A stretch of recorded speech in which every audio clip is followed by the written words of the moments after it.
Woo-wee, what's going on YouTube? It's Donnie B all day. Today is kind of a tutorial, right? So we're gonna go over knife fighting, the difference between real life and like movies and TV. Now, to go over knife fighting, you have to know a little something about the subject. While I'm not gonna sit here and say I'm an expert, I have had 3 incidences in my life where I needed a blade to either defend or offend myself. So, basically, I'll tell you one of the times that I had a nickname in junior high school. They called me Corky, right? And the reason is because we used to have this thing where it was like the Italians versus the Irish, and it was this big, like kind of like the Greasers versus the Soch type thing, right? Like outsiders. And I used to have this little pocket knife where it was 2 blades that opened up this way, boop, and a corkscrew that went straight up and stopped there, so you can use it as a corkscrew. So this was my knife back when I was a kid. This was my carry, and I used to take the knife and put it in my hand, and a little blade came this way, a blade came this way, and the corkscrew came out. And so I would use that to punch with. And here's the deal: these didn't lock. This is a pocket knife. So if I ever hit it wrong, I would have just ended up cutting my fingers off. Luckily, I never did. However, there was a little battle in back of the Goodwill and in this big parking lot. And this kid had a knife. And so he comes up and we're both, we don't know what the hell we're doing. And so he swings at me like all wild, and I swing at him all wild, except my corkscrew caught him in the arm and ripped his arm. And then we both freaked out. And that was pretty much the end of that knife fight. But that was the first time I actually had a knife fight.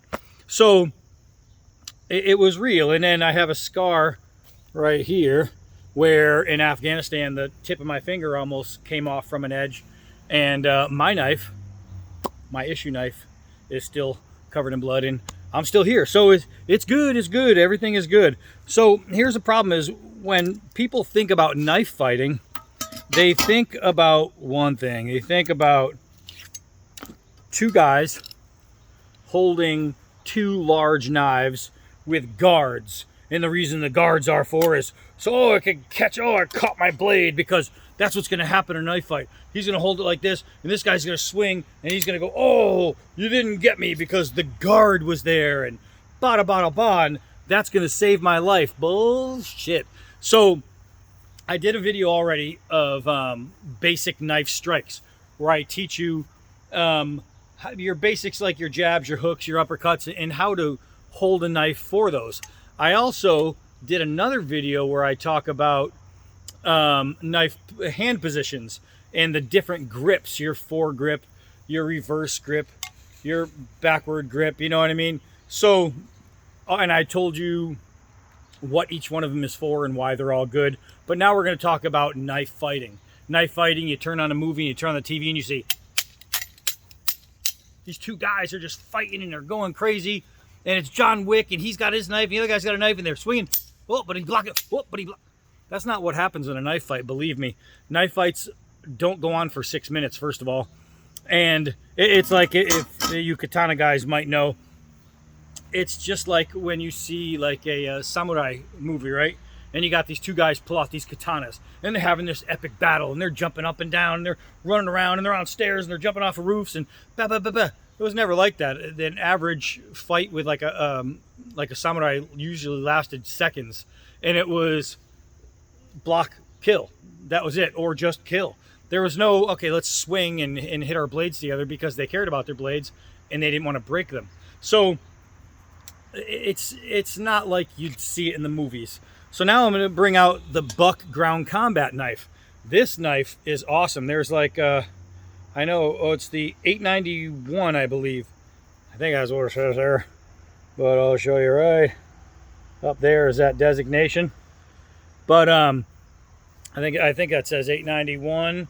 It is. It's the 891. So this is the Buck Ground Combat knife. You know what this is? A combat knife. This isn't the USMC utility fighting knife. That's not a real fighting knife. This is a combat knife. This is built for that purpose, right? It's built to be able to use to defend yourself and use for other things while you're in a situation. So This one is fantastic. And you notice what it doesn't have on it? Guards. You know why? Because the guy who's coming at you generally isn't going to be meeting you guard to guard, right? And not only that, but the chances of you getting in a knife to knife fight are two different things. Now there's a knife fight and then there's a fight with a knife. Two completely different things. If one person has a knife, you're not in a knife fight because the knives aren't fighting each other. This is a fight with a knife, right? So in a knife fight, however, it's going to be the same thing. It's going to be quick and get out. And you want to keep your distance. There's not going to be clanging and then all of a sudden the two blades meet and you're face to face and you're staring at each other and then, oh, you break away. Bullshit, that doesn't happen. Believe me, that doesn't happen. So whatever grip you're in, generally a knife fight is going to be something that's really, really fast. One, because once you get cut, it sucks. Getting cut sucks. It's not fun. And you want to end it as fast as possible. And if you're lucky and you catch the right move, then all you're going to end up with is a cut. But most of the times when there's a knife fight, only one person is getting cut, because as soon as you get cut, you bail or you fall and that person bails. And here's the thing is, most police calls, when it comes to person with a knife, they get there and it's a kitchen knife, a steak knife or a bread knife, something like that. It's the knives that are most easily accessible, and usually it's a domestic disturbance and somebody in the house grabs a kitchen knife. I know, because as an officer I had to go into a house where the wife was attacking him with a steak knife, right? So it's just that's where most of them, it wasn't a knife fight, it was a fight with a knife where she had the knife, and he ran his ass off. But mostly you're not going to swing at another person's blade. That's just dumb. Now, if you have a big blade and you see that their blade is a rat-tang piece of crap, and you happen to know that, which 90% of the population is going to have no idea what they're looking at, then you can hold your knife reversed and swing at their blade and try to hit it with the spine and see if you can snap it in half. The chances of that happening are next to none. Next to none. No matter how good you think you are, it's next to none. Even though you could break a knife, I've showed you could break a knife with another knife, it's pretty much not going to happen. Is when I was fighting back in the day, what I would do is I would curl my knuckles this way and punch people on top of the hands, because it break their hands and then they can't punch. It's not as easy when you're talking about knives. Believe me, it's just not that easy. So, knife fighting in real life, non-Hollywood stuff, it's usually going to be indiscreet. It's going to be walking up and it's going to be bop. Somebody just caught one in the ribs. It's going to be bam. It's just going to be a swing. It's going to be really quick, because the person who's generally wielding the knife is generally going to be the bigger coward, because he's not going to want to let you know it's coming, right? Because you want to, if you're a hard target, people don't want to mess with you. Hard target means you look like you're going to fight back. Bad guys don't want to get to people that look like they're going to fight back. That's why places where people are openly armed have the least amount of armed robberies, because you don't want to rob somebody that can shoot you, right? So knife fighting in real life, it's going to look like this. Okay, so you pulled a knife on me. I'm going to pull out my knife, and now I'm ready. Now I'm taking a defensive stand, and I'm ready. My knife is forward, because if I hold it like this, then I need to be closer to you to strike you. The knife isn't extended all the way. Even if I do this, it's not going to extend as much as this. I want to keep you as far away as possible. If you have a blunt object like a stick or a bat, bet your ass I'm putting my knife reversed, because if you swing, I want to try and block a bat or a stick with my blade, because I don't want to get hit with a stick or a bat. It hurts. And that way you can try to get inside the weapon, because if somebody has a long weapon and they're swinging it, you want to be closer to them, not farther than them, right? The closer you are, the less momentum the end of their weapon is going to have to hurt you. So you want to be really up close. That's where you could start using holds like this. Or if it's just going to be kind of a walk by and boom, and you're a punk and you're taking the offensive to somebody who's not paying attention. But generally, if somebody pulls a knife, I'm going to pull a knife and I'm going to get my lead hand out there, because A, I want them to see you're not the only one with a knife, and B, I want them to see I know what I'm doing and I'm about to tear you up. I'm going to come out confident and I'm going to come out ready. and I'm going to wait for them to swing, because as soon as they swing, then I can react. Once you swing, if you miss, you're screwed. What's to say that the guy isn't just going to throw it? You know what I mean? So you always want to give yourself the forward position. Forward position, because most people out there are untrained, right? So if you come up to a guy and he's got a green beret patch on his hat, there's a pretty good chance you just got dusted, right? That now you're gonna want to see if you could take the fight inside, because he wants to fight inside. He's gonna be sitting like this, right? That's how he's gonna be ready for you. So generally it's here. Once you get to this point and you do that, or that guy does that, the fight's probably going to end up fizzling away, and it's not really going to happen. But in a real knife fight, once you do this and you have it forward, my body position, hang with me now, looks like this, right? So now they're waiting, they're watching, their eyes are right here. They're focused on this little piece of steel when there's an entire body around him. So in a knife fight, the best thing you can do is to not use the knife. Maybe a front kick, maybe a side kick, anything you can do to wield him. So what I could do is I could keep a cross forward, right? That means my knife is forward even though my opposite hand is forward. Now I can wheel kick into the hips. I can kick his thigh, I can kick his knee. When you're talking about a knife fight, the thing you want most is to be away from their knife, right? So right here offers space, because if I do this, there's a good chance they're gonna go, crap, now they're ready. So now you see this distance right here, now they're gonna have an equal distance or shorter, because not everybody's my size, but it's gonna be the same thing. It's gonna be, so now you have space between you and the opponent. Now you get to see, now you get to watch, now you get to calculate. Now I know that 100% with my arm in this position, my leg is longer. My foot can reach where my arm cannot. So if he's doing the same thing, I know I need to come forward to kick. So what I'm gonna do is I'm gonna lay my head back and then I'm gonna bring my foot up.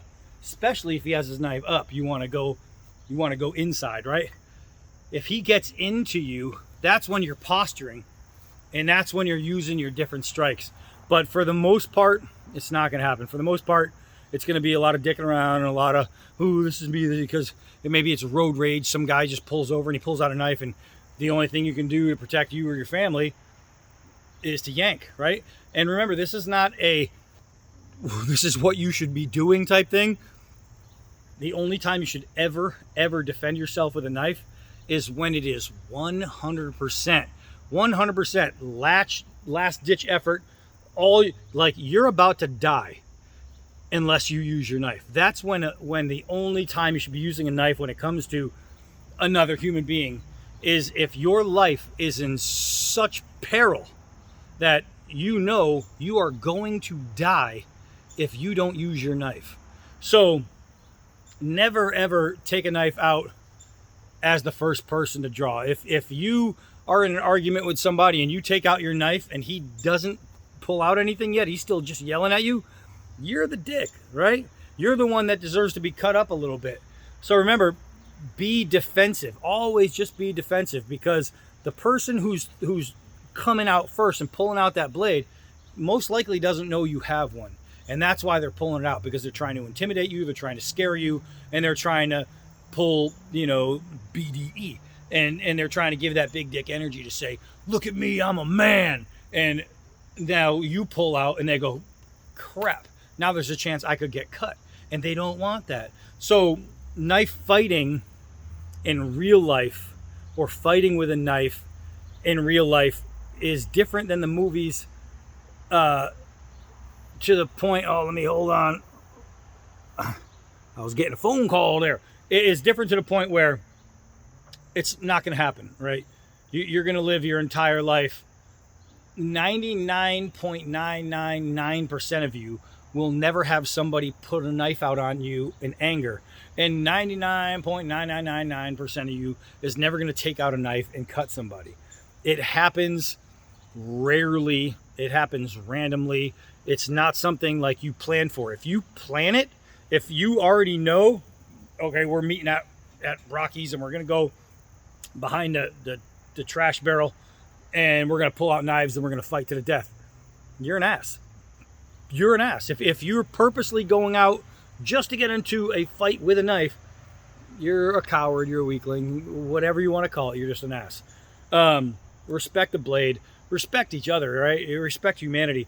But if it comes down to somebody's in your house and you have your child and their goal is to tear you up, tear them up. But make sure that you are the hard target, right? You want them to turn the corner and have to rethink what they're doing. Like, damn, if I go grab this person, there's a pretty good chance they're going to cut me. And if they have a gun in their hand, try to escape. Try to get out. If you don't have a gun and all you have is a knife, try to escape. And if you can't, learn to throw your knife. You see me throw my knives all the time because I like to know how much space it takes me to get this point to that point, right? So I need to know what I have to do, how hard I have to throw, and how far I can throw it before it's going to hit with the pointy end forward. Because if somebody pulls and I'm without draw, then this is all I have. This is my round. And a lot of people don't want to shoot. You know what I mean? A lot of people are scared to shoot. They're in there and they're nervous already. So, you know, if you can just catch them before the trigger pull, you might get lucky. And that's what it comes down to when there's a matter of somebody and you have one of these. It's just going to come down to luck. It's just plain luck. And a lot of times they see you defend yourself, even with a gun, the wheels are going to turn in their head. They're not ready to shoot maybe. So they're hoping to intimidate you with it, or they're thinking, crap, what if this goes sideways? They might just back out and walk away. So the difference between knife fighting in real life and movies, it happens a lot. In real life, it doesn't. It just doesn't. I just watched Bullet Train with Brad Pitt, and God, it goes through his cell phone, and it's just, you stabbed me? Well, guess what?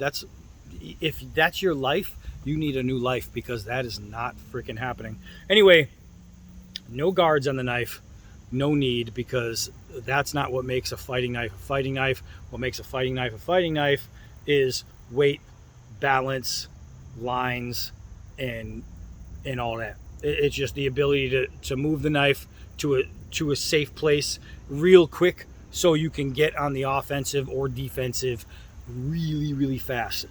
That's what's more important. What's most important is don't get into a knife fight. And if you do get into a knife fight, it's not going to hurt your chances to have one of these. So remember, not real. Not real. This, oh, thank God my guard was there. That's not real. That is baloney. That worked out great when you had a broadsword with a guard that went out this wide so you can try to catch something. This isn't going to help you. If you think that's going to help you, you're out of your mind. Look at where that is. What's that guard going to do? It's, oh, here goes my fingers. No. So don't listen to Hollywood and don't believe all the oogie boogie bullshit about knife fighting. Knife fighting is nothing more than an unlucky person getting lucky. That's all it is. Because if you have to get into a knife fight, you're an unlucky person. If you survive a knife fight, you're a lucky person. It doesn't matter how much skill you have, because anybody can get cut. Anybody. I'm way more skilled than that motherfucker. I still took one in the finger, right? I mean, I win in the end, but you never know, man. You just never know. Never, ever know. So, with that said, be kind to each other. Be a hard target. That's it. Hi, I'm Donnie B all day. Until next video.